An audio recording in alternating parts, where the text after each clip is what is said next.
अस्सलामुअलैकुम। कैसे हैं आप सब लोग? उम्मीद है जी सब ठीक होंगे, खैरियत से होंगे। सबको मेरी तरफ से रमज़ान शरीफ बहुत बहुत मुबारक हो।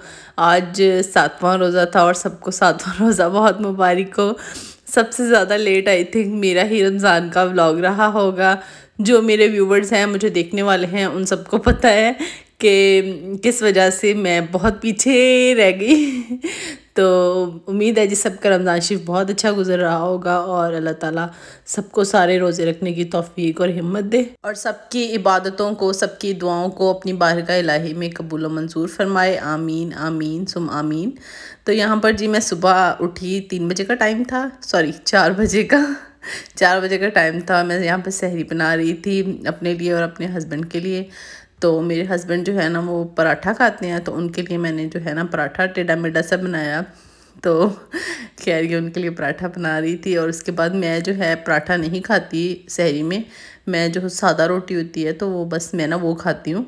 तो यहाँ पर मैंने अपने लिए जो है सादा रोटी बनाई थी और एक साइड पे मैंने चाय बनने के लिए रखी हुई थी।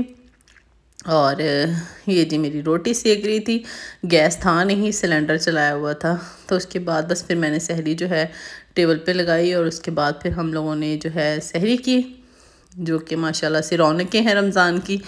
तो बस सहरी करने के बाद फिर मैंने जी डाइनिंग टेबल क्लीन किया अच्छे से, क्योंकि मैं अज़ान का इंतज़ार कर रही थी। अज़ान हो तो मैं तब तक अपनी ना क्लीनिंग वगैरह करके सोती होती हूँ, सारी जो भी होती है डाइनिंग टेबल वगैरह या किचन वगैरह सारा क्लीन करके सोना होता है। तो यहाँ पर मैं फिर बस डाइनिंग टेबल मैंने साफ़ किया और अच्छे से सारा सेट कर दिया। तो बस जी ये जी चकाचक चमक गया। उसके बाद जी मैं किचन में आ गई। किचन में आकर मैंने बर्तन वगैरह वॉश किए। मैंने कहा किचन भी क्लीन कर दूं, क्योंकि फिर शाम के टाइम में किचन में दोबारा आना होता है। सारा दिन तो बस किचन, फिर जाहिर सी बात है सबके रोज़े होते हैं तो किचन में तो फिर कोई काम ही नहीं होता। शाम को इफ्तारी के टाइम में किचन में आना होता है। तो बस फिर मैं ना सारा किचन जो है ना क्लीन करके सोती हूँ, ताकि बस फिर सारा दिन किचन साफ़ सुथरा रहे। तो यहाँ पर मैंने अच्छे से पहले जो है अपना बर्तन वगैरह वॉश किए, शेल्फ़ क्लीन की, उसके बाद मैंने स्टोव को भी क्लीन किया अच्छे से। हमारे गैस का बहुत ज़्यादा इशू बना हुआ है, तो बस मैं यहाँ पे सिलेंडर यूज़ कर रही हूँ। तो बहुत मुश्किल है अभी सिलेंडर इस्तेमाल करना। जहाँ हम पहले रहते थे वहाँ गैस का कोई इशू नहीं था, पर यहाँ पर ना गैस का थोड़ा इशू है। तो मुझे बहुत ज़्यादा मुश्किल लग रहा है सिलेंडर के साथ ना मैनेज करना। तो बस यहाँ पर मैंने अच्छे से स्टोव की क्लीनिंग की और सारा अपना किचन जो है क्लीन किया। क्लीन करने के बाद बस फिर मैंने जो लाइट्स वगैरह सारी ऑफ़ की। तो अब अज़ान होने लग गई थी, तो मैंने कहा चलो अब नमाज़ पढ़ते हैं, नमाज़ पढ़ने के लिए चलते हैं। तो बस फिर मैंने वज़ू वगैरह किया। वज़ू करके मैं वॉशरूम में वाइपर लगा देती हूँ, क्योंकि मुझे बिल्कुल ड्राई जो है ना इसका मतलब फ़र्श पसंद है कि बिल्कुल क्लीन हो। तो बस फिर मैं वज़ू करने के बाद जो हल्के फुल्के छींटे डलते हैं ना, तो उनको वाइपर के साथ फ़ौरन से ना क्लीन कर देती हूँ, ताकि वॉशरूम ड्राई रहे। तो बस फिर यहाँ पर फजर की अज़ान को 10-15 मिनट गुजर गए थे। फिर मैंने नमाज़ पढ़ी, कुरान पढ़ा। फिर उसके बाद मैंने सारी लाइट्स ऑफ़ की। लाइट्स ऑफ़ करने के बाद मैंने कहा चले अब जी सो जाते हैं। ये मेरा काका सो रहा था। मेरा सोने का टाइम होता है, मेरे काके के उठने का टाइम हो जाता है। यहाँ पर जी 7 बजे थे और मैं मोहतरमा उठ गई थी और मैं इसको कह रही थी कि सो जाओ, क्योंकि मैं तो अभी लेटी थी, थोड़ी देर हुई थी मुझे। तो ये जी मैडम सोने का नाम ही नहीं ले रही थी। मैंने भरपूर कोशिश की इसे सुलाने की। सुलाते सुलाते मुझे बहुत टाइम गुजर गया कि ये सो जाए, पर ये फुल ऑन मस्ती के मूड में थी, कोई इसका सोने का मूड नहीं था। तो बस ऐसे ये खेलती रही। खेलते खेलते ही जनाब साहब यहाँ पर 11 बज गए थे और दिन कहाँ से कहाँ पे आ गया था और ये अपनी मस्तियों में पूरी थी। सोने का कोई इसका ना मूड नहीं था। मैंने कहा भाई इसने मुझे तो नहीं सोने देना, ना ये सोने देगी। अपनी नींद माशाल्लाह से पूरी कर लेती है और जब मम्मा के सोने का टाइम आता है ना, तो फिर इसका अजीब वेकअप टाइम हो जाता है। खैर फिर खुद अब सो गई थी। मैंने कहा अच्छा चलो सो गई है तो मैं जल्दी जल्दी से ना कपड़े वगैरह प्रेस कर लूँ, क्योंकि इतने दिन हो गए थे यार घर की सेटिंग में। जो मेरे इंस्टाग्राम के फॉलोवर्स हैं, जो वो लोग देख रहे हैं, उन सबको तो पता है कि मैं घर की शिफ्टिंग में मसरूफ़ थी। तो बस इतने ज़्यादा कपड़े जमा हुए थे इनके बाबा के, मिरहा के बाबा के मैंने कल ही कर लिए थे, तो मेरे और मिरहा के रह गए थे। तो फिर मैंने कहा कि आज चलो ना, टाइम मिला था क्योंकि घर की माशाल्लाह से सेटिंग तकरीबन हो गई थी। तो मैंने कहा चलो अब अपने और मिरहा के जो कपड़े हैं ना वो मैं सारे प्रेस कर लूँ। मिरहा को मैंने सुला दिया। मैंने कहा इसको सुला के ही सारे जो है ना काम, बच्चों को सुलाने के बाद ही यार सारे काम होते हैं। बच्चे जाग रहे हो ना तो कुछ नहीं करने देती, मेरी मिरहा तो कुछ नहीं करने देती। ये कहेगी बस मेरे साथ खेलो, मेरे साथ मस्तियाँ करो, बस मेरे साथ ही लगे रहो। तो बस अभी मैंने थोड़े से कपड़े प्रेस किए थे, इतने सारे करने वाले पड़े हुए थे और ये मैडम उठ गई। फिर मैंने इसको ना पास ला के चारपाई पे इधर बिठा लिया। तो ना ये वैसे माशाल्लाह से इस बात से है कि पास बिठा कर अगर मैं इसको कोई काम कर रही होती हूँ तो मुझे करने देती है, वो भी इस शर्त पे कि मैं शोर मचाती रहूँ, इससे बातें करती रहूँ, तो फिर ये जो है ना मुझे काम करने देती है। अदरवाइज़ जो है ना अकेले बैठ के नहीं खेलती, बस साथ इसको ना कंपनी चाहिए होती है। तो यहाँ पर फिर मैंने पहले अपने सारे कपड़े प्रेस किए, फिर मैंने मिरहा के प्रेस किए। तो ये मैं आप लोगों को ड्रेसेस दिखा रही थी। ये वाली जो है ड्रेस है ये मिरहा की नानू ने बनवाई थी। ये सारी ना एम्ब्रॉयडरी हुई है हाथ से, तो बहुत ही प्यारी लगती है ये मिरहा को पहनाई हुई। और ये वाली तो मैं आप लोगों से शेयर कर चुकी हूँ। अच्छा, ये वाली फ़्रॉक जो है ना, ये अक्सर इंस्टाग्राम पे लड़कियाँ मुझे अभी भी मैसेजेस करके पूछती हैं आप इस फ़्रॉक की डिटेल बता दें। तो मैं ऐसे प्रेस कर रही थी तो मेरे माइंड में आया, तो यहाँ पर इसके ना मिरहा फातिमा लिखा हुआ है और इसकी जो पट्टी पे ना जिस तरह काज किया होता है उस तरह से कढ़ाई की हुई है। बाजू इसकी पे इस तरह से फ्रिल है और आगे इलास्टिक है और 3 जो फ्रिल्स में मतलब बनी हुई हैं और इनको ना जापानी पिको की हुई है। तो इसकी डिटेलिंग इस तरह से है, आप लोग इस तरह से स्क्रीनशॉट ले लें ताकि आप लोगों को आसानी से समझ आ जाएगी। ये जो इसकी फुल लुक है, जो लोग भी मुझे इसकी डिटेल के लिए कह रहे थे। काम से जैसे ही मैं फ्री हुई फिर सबसे पहले मेरा काम होता है मैं इसको अच्छे से नहला दूँ, क्योंकि ये सो के उठती है। मैं तकरीबन ना 12:30-1 बजे या 1:30 बजे जाकर इसे नहलाती हूँ। तो यहाँ पर मैंने इसको नहला के तैयार श्यार किया। तो ये ना जो मेरी हेल्पर है वो काम कर रही थी, तो उनकी तरफ देख देख के ना जब वो मूव लगा रही होती तो ऐसे ही उनकी तरफ देख देख के हंसती रहेगी, पता नहीं इसको क्या नज़र आता है। तो खैर यहाँ पर बैठी थी, इसके लिए मैं अब आज बनाने वाली थी, इसको लंच में देने वाली थी, मैं स्क्रैम्बल एग देने वाली थी। ये मैंने जब से ये 7 मंथ में स्टार्ट हुई है ना तब से मैंने इसको देना स्टार्ट किया है। तो मैं किस तरीके से बनाती हूँ वो मैं आप लोगों के साथ शेयर करूँगी।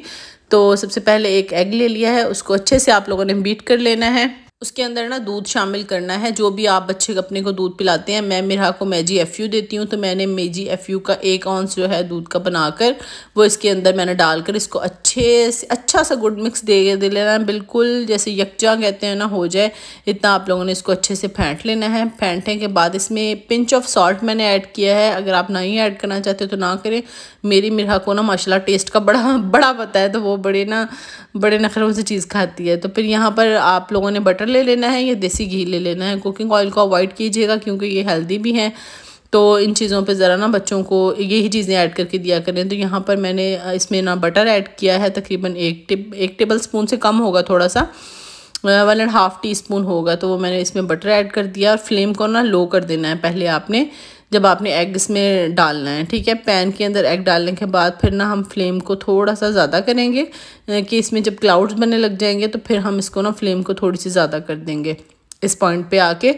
तो इसके बाद देखिएगा अब जो है इस तरह का आप लोगों ने किस तरह की इसकी जो है कंसिस्टेंसी रखनी है वो आप लोग देख लीजिएगा। मतलब बिल्कुल हमें इसको ना ड्राई नहीं करना, बच्चों को ना खाने में मुश्किल होती है क्योंकि मेरा के तो अभी कोई टीथ भी नहीं आया। लग रहा है मुझे कि उसके फ्रंट वाले 2 टीथ आ जाएंगे, पर अभी तक उसका कोई भी टीथ जो है ना नज़र नहीं आया मुझे। तो मैं ना उसको बहुत सॉफ्ट सा करके देती हूँ। इतना सॉफ्ट रखना है आप लोगों ने, ये देखें बिल्कुल भी बस जैसे ही वो थोड़ा सा मतलब उसके क्लाउड्स बने तो बस आप लोगों ने ना बंद कर देना है फ्लेम को और फिर उसके अंदर इसी तरह उसको अच्छे तरीके से ना अब मैश कर लेना है। और बहुत बिल्कुल भी इसको ना ड्राई नहीं करना, ड्राई बच्चों से नहीं खाया जाता, सॉफ्ट होते हैं ना ये बच्चे फिर भी खा लेते हैं। तो मेरा को जब मैंने स्टार्टिंग में देना शुरू किया था ना बहुत नखरे करती थी, पर मैं ना इसको बड़ा सॉफ्ट सा रखती हूँ तो ना वो बड़े मज़े के साथ ना फिर खा लेती है। और ज़्यादा फुल एग नहीं खाती वो, इसमें से वो मतलब हाफ से थोड़ा सा कम जो है खाएगी, बाकी वो ना छोड़ देती है। तो ये देखें यहाँ पर ना इसमें इसकी दिखा रही हूँ आप लोगों को कि इतना सॉफ्ट है कि इसके अंदर अभी जो मैंने ऑयल डाला था, सॉरी बटर डाला था और जो दूध था मतलब उसका भी अभी जो है ना मतलब पानी सा नज़र आ रहा है। मतलब इतना सॉफ्ट रखना है, ड्राई नहीं करना। ड्राई करेंगे ना तो फिर वो बच्चों के हलक में ना चिपकने लग जाता है, जिससे बच्चे फिर वॉमिटिंग शुरू कर देते हैं। तो बिल्कुल सॉफ्ट रखना है आपने। तो यहाँ पर मैं इसको मैडम को खिलाने लगी थी और ये ना ऐसे नहीं खाती, इसको मैंने वॉकर में बिठाकर तो फिर मैंने ना कार्टून इसके फेवरेट चला देती हूँ, तो फिर कार्टून देखती रहती है ना तो फिर बड़े मज़े के साथ खाती है। और ख़ास करके अब कैमरा सामने था ना तो कैमरे की तरफ देख देख के बहुत उछल रही थी और खा रही थी। पर माशाल्लाह ये है कि अब इंजॉय करके खा लेती है। अच्छा, मैं मेरा को ना अब इसी तरह से देने लग गई हूँ। जब मैंने स्टार्टिंग से इसको देना स्टार्ट किया था ना तो मैं पता है क्या करती थी, मैं इसको मतलब इस तरह बना के, तो वो स्टिक बीटर जो होता है या कोई भी बीटर आप लोग ले लें, उसके साथ जो है मतलब ब्लेंडर के साथ अच्छे से ना थोड़ा उसको क्रीमी फॉर्म में कर लीजिएगा। स्टार्ट जब आप करवाएं क्रीमी फॉर्म में ये होता है कि बच्चों को खाने में आसानी होती है। बच्चे जब थोड़े थोड़े यूज़ टू होने लग जाते हैं तो फिर आप लोग ना उसको हल्के हल्के चंकी फॉर्म में लें, स्टार्टिंग करें उसको थोड़े से क्रीमी से फॉर्म में, फिर आहिस्ता आहिस्ता जो है डे बाय डे जो आप लोग हैं ना थोड़ा थोड़ा उसको मतलब चंकी करते जाएं फूड को, ताकि बच्चे को आहिस्ता आहिस्ता जो है एडजस्ट हो, बच्चे को आहिस्ता आहिस्ता आदत हो। तो यहाँ पर ना इसको नींद आ रही थी, क्योंकि नहाने के तो फ़ौरन बाद इसको नींद आने लग जाती है। बस नहलाने के आधा घंटा बड़ी मुश्किल से गुजरता है और ये फिर रोने लग जाती है। तो मेरी कोशिश होती है कि नहलाने के फ़ौरन बाद ना इसको खिला दूँ।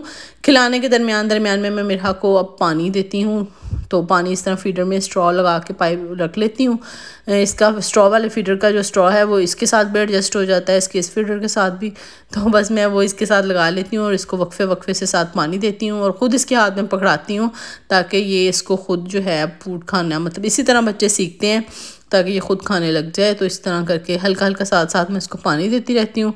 और फिर ना मतलब वॉमिटिंग वाली वो नहीं करती और मज़े से ना खा लेती, क्योंकि बच्चे का हलक खुश्क नहीं होता ना। तो बस फिर इसको खिलाने के बाद फिर इसने सोना था। फिर मैंने इसको जो फीडर बना के दिया और इसके शूज़ वगैरह उतारे मैंने, और इसको मैंने सीधा करके लटाया। इसने अब सो जाना था, तो बस इसको मैं लिटा रही थी। लिटाने के बाद ये मैंने इसका टॉय ऑन कर देती हूँ, इसका जो है लगा हुआ है म्यूज़िकल टॉय, तो ये लाइट्स वगैरह ऑफ़ कर देती हूँ। तो माशाल्लाह से फिर ये खुद ही दूध पीने के बाद ना खेलते खेलते सो जाती है। 3 बज गए थे यहाँ पर, तो ना बस मैंने इफ्तारी के लिए मैंने ये भल्ले बनाने थे, तो मैंने कहा कि ये पहले बनने के लिए रख देती हूँ। इसके अंदर ना मैंने 1 कप जो है माश की दाल का लिया था, आधा कप मूंग की दाल का लिया था, हरी मिर्चें ले ली थी, नमक लिया था, थोड़ी सी हल्दी डाली थी, दरड़ा मिर्च डाली थी तकरीबन 1.5 टीस्पून, और 1.5 टीस्पून ही इसमें ज़ीरा डाला था, और एक वो पूरा जो लहसुन का मतलब प्याज होता है या क्या लहसुन की पूरी पोथी होती है वो वाली सारी जो है इसमें छील कर डाल दी थी। तो अब इसमें मैंने हाफ़ ग्लास जो है पानी का डाल देना है। हाफ़ ग्लास पानी का डालने के बाद अच्छा मैं यहाँ पे स्टिक बीटर के साथ मैंने बीट किया, कि वो काफ़ी मैस हो गया था। अब वो मैंने जो जूसर है वो मैंने ऊपर रखी हुई थी, मैंने कहा यार मैं इसके साथ ही कर लेती हूँ। खैर हो गया था ये कि थोड़ा बहुत मैस हो गया था, पर खैर जी हो गया था ये। इसको ना आपने अच्छे से इस तरह से बीट कर लेना है, बिल्कुल इस तरह से क्रीमी फॉर्म में आ जाएगा। तो ऑयल मैंने पहले से गर्म होने के लिए रख दिया था। अब जो है ना चम्मच के साथ मैं इस तरह करके छोटे छोटे जो है इसमें मतलब वो जो भल्ले बनाने हैं वो डालूंगी। मतलब आप लोग इसको बेसन के भी बना सकते हैं, पर मुझे ना दाल वाले ज़्यादा अच्छे लगते हैं, तो मैं दाल वाले बनाती हूँ। तो ऑयल जो है ना आप लोगों ने ना बहुत ज़्यादा गर्म करना है और ना बहुत ज़्यादा लो करना है। लो करेंगे तो वो सारे बिखर जाएंगे, बहुत ज़्यादा तेज़ अगर गर्म होगा तो वो फ़ौरन से जो है ब्राउन हो जाएंगे और अंदर से बिल्कुल जो है कच्चे रह जाएंगे और फूलेंगे नहीं। तो मिर्हा सोकर उठ गई थी, उसको यहाँ पर मैं एप्पल देने लगी थी, उसके फ्रूट पैसिफायर में उसको डाल के मैं दे देती हूँ। एप्पल माशाल्लाह बहुत शौक़ से खा लेती है। तकरीबन 4 साढ़े 4 बजे का टाइम था, तो यहाँ पर ये फिर इसको ना मैं इस टाइम पे एक आधा कोई भी फ्रूट, चाहे मैं बनाना डाल के दूँ चाहे एप्पल डाल के दूँ, कोई भी एक फ्रूट ज़रूर देती हूँ। तो यहाँ पर फिर मैंने जो है मेरे जो मतलब भल्ले बना रही थी मैं उनकी साइड चेंज की, ताकि दूसरी साइड से भी गोल्डन हो जाएं, और एक साइड पे मैंने फ्रूट चाट बनाने लगी थी। मेरे हस्बैंड के कज़न्स आए हुए थे, तो उन लोगों ने इफ़्तार इधर करना था, तो फिर हम लोग आज घर में 4-5 लोग थे इफ़्तारी के लिए, तो इसके लिए मैंने कहा कि चलें ठीक है। तो यहाँ पर मैं भल्ले बनाकर जो है साथ के साथ फ्रूट चाट बना रही थी और साथ ही मैं ये बनाने लग गई थी, क्योंकि 5 बज गए थे इस टाइम पे। फिर ज़ाहिर बात है अकेला बंदा हो तो फिर टाइम चाहिए होता है, और ख़ासकर जब साथ आपके छोटा सा बच्चा हो और वो भी आपको बहुत ज़्यादा तंग करने लग जाए, तो फिर मैं जो है ना टाइम से पहले ही कोई आया हो तो ख़ास करके पहले ही काम शुरू कर देती हूँ, ताकि जो है ना वक्त पर सारी चीज़ें जो हैं मुकम्मल हो जाएं। तो यहाँ पर साथ साथ मैंने 3-4 काम छिड़े हुए थे। एक साइड पे मैंने इमली वाली चटनी बनने के लिए रखी हुई थी, क्योंकि इस बार मकान की शिफ्टिंग की वजह से, घर की शिफ्टिंग की वजह से मैंने रमज़ान की कोई तैयारी नहीं की थी, कुछ भी नहीं किया था। अदरवाइज़ पहले जब भी रमज़ान शरीफ आने वाला होता था ना, तो मैं 4-5 दिन पहले ही अपनी सारी तैयारियां मुकम्मल कर लेती थी। भल्ले बना लेती थी, जो बूंदी होती है मतलब वो फुल्कियाँ होती हैं वो बना लेती थी, इमली वाली चटनी, पुदीने वाली चटनी, मतलब सब कुछ बना के स्टोर कर लेती थी, ताकि पूरा रमज़ान शरीफ जो है मुझे कुछ करने की ज़रूरत ना पड़े। बस इबादत की और अपना जो है अपना इफ्तारी मतलब चीज़ें वगैरह प्रिपेयर करके रखी हुई होती थी, तो बनाना बहुत आसान होता था। ये मेरा पहला रमज़ान होगा कि इस बार मैंने रमज़ान शरीफ की कोई तैयारी नहीं की थी, बस अपनी घर की काम की मसरूफियात में रही। दूसरा रोज़ा था जिस दिन हम लोगों ने शिफ्टिंग शुरू की, तो बस वो बहुत ज़्यादा बिज़ी रहा और फिर बहुत मुश्किल रहा। इसलिए इस बार रमज़ान की बस अब मैं साथ साथ जो है चीज़ें बना रही हूँ और साथ साथ बस मैनेज कर रही हूँ। अच्छा, तो यहाँ पर मैं अक्सर ना इंस्टाग्राम पे मैं फ्रूट चाट की स्टोरी लगाती हूँ, तो आप लोग मुझसे पूछते हैं कि आप मैंगोज़ तो है नहीं, आपने मैंगोज़ कहाँ से लिए? ये मैंगोज़ हैं। तो ये मैंगोज़ नहीं होते, ये पपाया होता है। तो ये मुझे पसंद है, इसलिए मैं फ्रूट चाट में ज़रूर ऐड करती हूँ। अल्लाह ताला ने हर चीज़ में, काफ़ी लोगों को इसका टेस्ट नहीं अच्छा लगता। अगर आप लोग इसको डायरेक्ट खाएंगे तो शायद आप लोगों को अच्छा ना लगे, अगर आप इसको फ्रूट चाट में ऐड करके खाएँ ना तो बहुत अच्छा लगता है। अल्लाह ताला ने हर फ्रूट में, हर सब्ज़ी में बहुत से बेनिफिट्स हम लोगों के लिए रखे हुए हैं। तो हर चीज़ ना आपको खानी चाहिए, हर फ्रूट, हर अल्लाह ताला की नेमत से लुत्फ़अंदोज़ होना चाहिए। तो मैं ना ये पपाया डालती हूँ, अक्सर आप लोग देखते होंगे। तो फ्रूट चाट यार हर किसी की अपनी पसंद होती है। आप जितने चाहे मर्ज़ी इसमें चीज़ें डाल लें, जो जो मर्ज़ी चाहे चाट डाल के बना लें, जितनी कम डालने हैं कम डाल लें, ज़्यादा डाल लें ज़्यादा डाल लें। ये सारी आपकी अपने टेस्ट के मुताबिक आप लोगों को चीज़ रखनी होती है, ठीक है। मैं जो रेगुलर बेसिस पे यही ज़्यादा चीज़ें डालती हूँ, साथ में बनाना ऐड कर लेती हूँ। आज बनाना था नहीं तो मैंने कहा चलो कोई नहीं, बस यही चीज़ें इनफ हैं जो पड़ी हुई हैं, बस ये डाल लेती हूँ। तो बस फिर मैंने पपाया डाला, उसमें स्ट्रॉबेरी डाली और एप्पल डाल लिए थे। और मुझे तो भाई ये अच्छा लगता है और बहुत ही लाइट वेट बनता है, बिल्कुल भी हैवी नहीं होता और खाने में भी बहुत मज़े का लगता है। आप लोग ट्राई कीजिएगा। मैं इसकी जो ड्रेसिंग करती हूँ सिर्फ इसके ऊपर चीनी स्प्रिंकल कर देती हूँ। अच्छा, अगर आप लोगों ने इसको बनाकर घंटा डेढ़ रखना है तो फिर आप लोग चीनी इसी तरह डाल सकते हैं। अगर आप लोगों को फ़ौरन मतलब सर्व करना है तो आप लोग चीनी जो है बारीक वाली लें या पाउडर ले लें, ताकि वो ना मेल्ट होने में ज़्यादा टाइम ना ले, जल्दी से मेल्ट हो जाए। तो मैंने इसको बना के, मैं तो घंटा पहले फ्रिज में रखने वाली थी, तो मैं इसी तरह से चीनी डाल देती हूँ मोटी मोटी सी, और वो खुद ही ना फिर मेल्ट हो जाती है। अच्छा, इसके अंदर आप लोग रूह अफ़ज़ा भी डाल सकते हैं। मैंने खैर सिर्फ चाट मसाला और जो चीनी है सिर्फ ये 2 चीज़ें डालकर जो है ना मैं इसको रख देती हूँ फ्रीज़र में। अब मैं दही भल्ले बनाने लगी थी, तो मैंने उसके लिए दही लिया है। दही डाल लूँगी, तकरीबन 1 किलो मैंने दही इसमें डाल लिया था, क्योंकि मैं ज़्यादा बना रही थी। तो इस हिसाब से आप लोग अपने हिसाब से एडजस्ट कर लीजिएगा। ये भी बहुत मज़े के बनते हैं, ट्राई कीजिएगा आप लोग, इंशाल्लाह आप लोगों को पसंद आएंगे। आपने दही को पहले अच्छे से बीट कर लेना है, बीटर से कर लें या हैंड विस्क से कर लें। उसके बाद चाट मसाला डाल देना है, तकरीबन 1.5 टीस्पून मैंने इसमें चाट मसाला डाला। नमक डाला मैंने हस्बे ज़ायका। उसके बाद अच्छे से इसको अगेन मिक्स कर लिया, यकजा कर लेना है बिल्कुल। दही जितना आपका, अच्छा ये भी सारा डिपेंड करता है दही पे। दही आपका जितना मज़े का होगा, क्रीमी होगा ना, उतने आपके दही भल्ले अच्छे बनेंगे। तो यहाँ पर मैंने इसमें हरी मिर्चों की जो है चॉप करके रखी हुई थी बिल्कुल बारीक बारीक, मैंने वो ऐड कर दी। और मैंने 2 टीस्पून इसमें ऐड कर दिए तकरीबन शुगर के। ये सारी चीज़ें डालकर इसको मैं अगेन अच्छे से मिक्स कर लूँगी। जितना अच्छे से बीट हुआ होगा ना, दही बिल्कुल क्रीमी फॉर्म में होगा, उतना ही मज़े के भल्ले जो हैं, भल्लों के अंदर ये अब्जॉर्व हो जाएगा और वो बहुत मज़े के भल्ले लगेंगे। फिर अब यहाँ पर असेंबलिंग करने लगे थे, तो असेंबलिंग के लिए मैंने ना एक ये इस तरह की ट्रे ले ली और मैं इस तरह से ना इसको हाथों की मदद से इसका पानी जो है स्क्वीज़ कर करके जो है इस तरह मतलब रख रही थी। इसके अंदर अच्छे से सारे सेट कर देंगे। सेट करने के बाद जो है हम लोग इसके ऊपर दही डालेंगे और अच्छे से दही के साथ इसको कवर कर देंगे। एंड अगेन उसके ऊपर मैं एक लेयर लगा रही हूँ। अगर आप लोग ना लगाना चाहें तो आप लोग एक ही रहने दें। तो मैंने इस तरह डबल लेयर कर दिया था क्योंकि बड़ी वाली डिश थी मेरे पास। तो यहाँ पर मैंने इसके ऊपर प्याज डाल दिए हैं। अच्छा, ये ऑप्शनल है, हम लोगों को अच्छे लगते हैं इसलिए मैं डालती हूँ। तो अगर आप लोग ना डालना चाहें तो ना डालें। तो यहाँ पर जो इमली वाली चटनी अभी गर्म थी बिल्कुल, तो मैंने डाल दी। मैंने कहा यार बाद में फिर मुश्किल हो जाएगा, क्योंकि मेरा भी ना थोड़ा थोड़ा रोना स्टार्ट हो गई थी। तो मुझे था कि जल्दी जल्दी मैं ना काम ख़त्म कर लूँ। तो यहाँ पर बस फिर मैंने गरम गरम इस पर डाल दी। मैंने कहा खुद ही फ्रिज में जाके ना ठंडी होती रहेगी। तो बस डालने के बाद जो है ये जी हमारे दही बल्लों की डेकोरेशन हो गई थी कंप्लीट। और इसको फिर मैंने उठा के फ्रीज़र में रख दिया था, और ताकि अच्छे खासे ठंडे हो जाएँ और ये सेट हो जाएँ। तो यहाँ पर जैसे कि मैंने आपको बताया था कि मेरा काका जो है रोने लग गया था, अब मज़ीद ज़्यादा रोने लग गया था कि बस मुझे उठाए मम्मा के गोदी में। तो फिर मैंने इसको पास ला के इधर बिठा लिया, क्योंकि मेरा इस तरह का काम था नहीं, सिर्फ मैं मीठा पानी बना रही थी। और इसको फिर मैंने अपने पास बिठा लिया था। और यहाँ पर ये पकौड़ों का जो सामान है, मतलब थोड़ा सा कल का बचा हुआ पड़ा हुआ था, उसी के अंदर मैंने प्याज और बेसन वगैरह डाल कर ना तो उसी को मैंने कहा ये इसी के साथ काम चल जाएगा।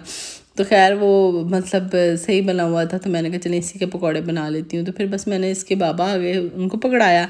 तो फिर मैंने जो है ना पकौड़े निकालने शुरू किए, क्योंकि ये ना फिर रोई जा रही थी कि बस मुझे गोदी में उठा लो।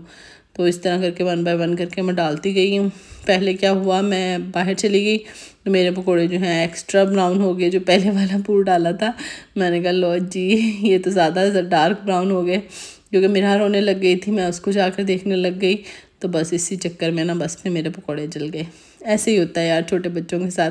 खैर यहाँ पर फिर मैंने जल्दी जल्दी से रोज़ा इफ्तार होने में रह गए थे 10 मिनट, तो मैंने जल्दी जल्दी से सामान लगाना स्टार्ट किया डाइनिंग टेबल पे। अच्छा ये वाले ना मैंने कल बनाई थी नमकीन सेवइयाँ, बहुत मज़े की बनी थी, तो मैंने ये वाली भी ना साथ ही गर्म करके रख दी। साथ में फ्रूट चाट था और क्रीम चाट था, दही पल्ले थे और पकौड़े थे। सारी चीज़ें मैंने सेट करके डाइनिंग टेबल पर लगा दी और हम लोग फिर इफ्तारी का अज़ान का वेट कर रहे थे कि अज़ान हो तो फिर हम लोग इफ़्तार करें रोज़ा। तो बस फिर जी हम लोगों ने इफ़्तारी की और जितनी भी चीज़ें फिर लेफ़्ट ओवर बची हुई थी मैंने सारी जो हैं इस तरह बाउल्स में डाल डाल के रख दी, तो फिर ना नेक्स्ट डे हम लोग खा लेंगे। तो इसी तरह से सारी चीज़ें जो भी बच गई थी मैंने डाल डाल के सारी फ्रीज़र में रख दी। फिर मैंने डाइनिंग टेबल सारा क्लीन किया। उसके बाद मेरा काका बहुत ज़्यादा रो रहा था, तो मैंने इसको चेंज वगैरह करवाया, इसको डायपर चेंज किया। मेरा को ना मैं शाम के टाइम पे कोशिश होती है मेरी कि मैं इसको ना फुल कपड़े पहना दूँ, फुल बाजू वाले और फुल शलवार, ताकि एक तो मौसम भी अजीब सा हुआ है, ना ठंड की समझ आती है ना गर्मी की। तो यहाँ पर जी मेरी बेटी माशाल्लाह से सो गई थी। मेरा अभी किचन का काम रह रहा था, बर्तन भी धोने वाले थे और किचन भी क्लीन करने वाला था, और ये रोने लग गई थी। फिर पहले मैंने इसको सुलाया, मैंने कहा फिर बाद में ही काम करूँगी। इसको सुलाने के बाद आजकल मैं इस तरह से तकिए लगा देती हूँ चारों साइड्स पे, क्योंकि मुझे बहुत डर लगता है कि अब माशाल्लाह पूरे बेड पे घूमती है, कहीं गिर ना जाए। तो फिर बस उसके बाद मैं किचन में आई, बर्तन तो वॉश कर लिए थे, बस ये वाला मेरा पैन रह गया था वॉश करने वाला, और किचन की चीज़ें वगैरह सेट करने वाली रह गई थी, और ये बहुत रोने लग गई थी। फिर मैं इसको छोड़कर चली गई और फिर बाकी का किचन जो है मैंने सेट किया। फिर बस चेंज वगैरह किया, नमाज़ वगैरह पढ़ी, मेरा सोई हुई थी। फिर ये उठ गई, फिर मैं मेरे हस्बैंड और उनके कज़न्स आ गए, तो यहाँ पर लेट भी काफ़ी 11 बज गए थे। फिर मैंने कहा चले मैं ना अब चाय बना लूँ, तो फिर मैंने यहाँ पर चाय बनने के लिए रखी, और ये अगेन मेरी गोदी में आ गई, रोई जा रही थी, जाए किसी के पास नहीं रही थी। आजकल बस इसको मामा की गोदी चाहिए होती है, बस मामा गोदी में उठा के रखे फिर ये खुश रहती है। तो यहाँ पर मैंने ना चिकन मेरे हस्बैंड इकट्ठा लेके आ जाते हैं, तो फिर वो मैंने वॉश करके सारा रखा हुआ था। फिर मैंने इसके पैकेट्स बना बना के रख लेती हूँ, तो फिर ना आसानी रह जाती है ऐसे बहुत ज़्यादा ना। तो यहाँ पर हम लोग चाय बना रहे थे और साथ में ओवन में ना माँ बैठी सेल्फियाँ ले रहे थे और ऐसे ही बस रिकॉर्ड कर रहे थे वीडियो। बस गोदी में उठाया हुआ था इसको और गोदी में उठा कर ही चाय बना रही थी, किसी के पास नहीं जा रही थी, इतनी ज़िद कर रही थी ना। तो बस ये कड़क सी चाय बनाई। अच्छा मैं तो इफ्तारी करके चाय ना पीऊँ, मेरी तो आंखें नहीं खुलती, मुझे नींद ही आती रहती है और अजीब सी एक ना बेचैनी सी होती रहती है जब तक चाय ना पी लूँ। तो यहाँ पर हम लोगों ने चाय पी, चाय बनाकर मैंने सबको मग्स में डाली और सबको दी डालकर। अच्छा ऐसे हो जाता है कि अक्सर इफ्तारी बनाते बनाते ना वैसी बस हो जाती है, एक तो रोज़ा होता है, फिर घर के काम है, फिर छोटी सी बच्ची है। तो यहाँ पर देखें अब बड़ी खुश हो रही थी, शायद सो के उठती है ना फिर बहुत ज़्यादा चिड़चिड़ी हो जाती है। तो बस फिर मैंने यहाँ पर चाय पी और चाय के साथ मैंने वही नमकीन सेवइयाँ खाई, क्योंकि इफ्तारी के टाइम तो मेरा कुछ दिल नहीं कर रहा होता खाने को। एक तो रोज़ा इफ्तार करके वैसे कुछ दिल नहीं कर रहा होता, और दूसरा ये है कि बनाते बनाते हम लेडीज़ का दिल मुझे लगता है वैसे ही भर जाता है, और जब खाने का टाइम आता है ना तो फिर कुछ दिल नहीं कर रहा होता। तो फिर मैं जब रात को चाय पीती हूँ 10-11 बजे ना, तो फिर मैं साथ में जो है ना दाना टुनका ज़रूर करती हूँ, जो भी मेरा दिल कर रहा हो, जो मैंने बनाया हो फिर खा लेती हूँ, फिर दिल करता है, अदरवाइज़ वैसे अच्छा नहीं लगता।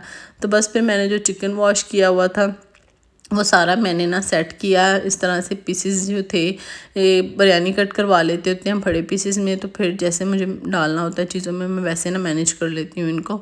बाकी बोनलेस चिकन के इस तरह मैं छोटे छोटे क्यूब्स काट के रख लेती हूँ। ये फिर हो जाता है कि पास्ता में डालना है या किसी भी चीज़ की टॉपिंग करनी है आपने, या बोटी बर्गर बनानी है या बोनलेस हांडी बनानी है, मतलब जो भी बनाना हो ना, फिर घर में चीज़ पड़ी होती है ना, फिर मसला नहीं होता, फिर बंदा उठाता है और उठा के बना लेता है। इस तरह मैं ना एक एक पाव के इस तरह पैकेट्स बनाकर तो फिर मैं इसको फ्रीज़र में जो है फ्रीज़ कर लेती हूँ, और फिर जब भी बनाना होता है ना तो फिर मुश्किल नहीं होती।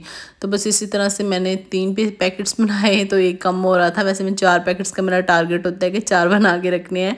तो फिर 4 भी मैंने पूरे किए और उनको चारों को डाल कर ना मैंने फ्रीज़र में रख लिया, और बाकी के जो हाफ़ था उसका मैंने जूलियन कट कर लेती हूँ लंबा लंबा सा। लाइक पास्ता वगैरह में ऐड करना होता है या किसी भी चाइनीज़ राइस में ऐड करना होता है, तो वो इसी तरह से अच्छा लगता है। तो बाकी का सारा मैंने इस तरह से कट करके इसके भी इसी तरह से ना पैकेट्स बना बना के रख लेती हूँ। 3 बने 4 बने जितने भी बने ना, इसके भी पैकेट्स बनाकर तो फिर सारा जो है ना एक साथ फ्रीज़ कर लेती हूँ।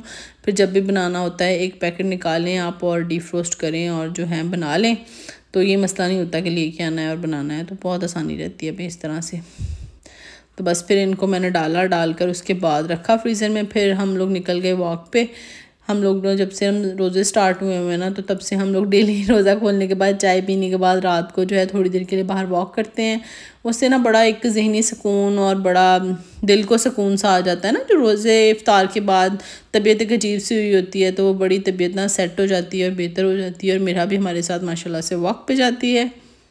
मम्मा इज्जत के जाए अपने बेटे की। मेरा बेटा कहता है मछली के बाहर सैर सपाटे करवाते रहो, मुझे घर के अंदर ना लेके आओ। घर के अंदर आके हम रोने लग जाते हैं, बाहर जाके हम खुश होते हैं, है ना? क्या क्या क्या क्या गंदी बेटी कि प्यारी बेटी। हाँ जी जनाब, आज का ब्लॉग हुआ यहीं पे एंड, आज का दिन हुआ यहीं पे एंड। उम्मीद है जी वीडियो आप लोगों को अच्छी लगी होगी। अच्छी लगी हो तो लाइक करना है, कमेंट करना है, और अगर चैनल पर नए हैं तो चैनल को सब्सक्राइब करना है। अपना बहुत सा ख्याल रखना है। मिलेंगे किसी नेक्स्ट वीडियो में। अल्लाह हाफिज़।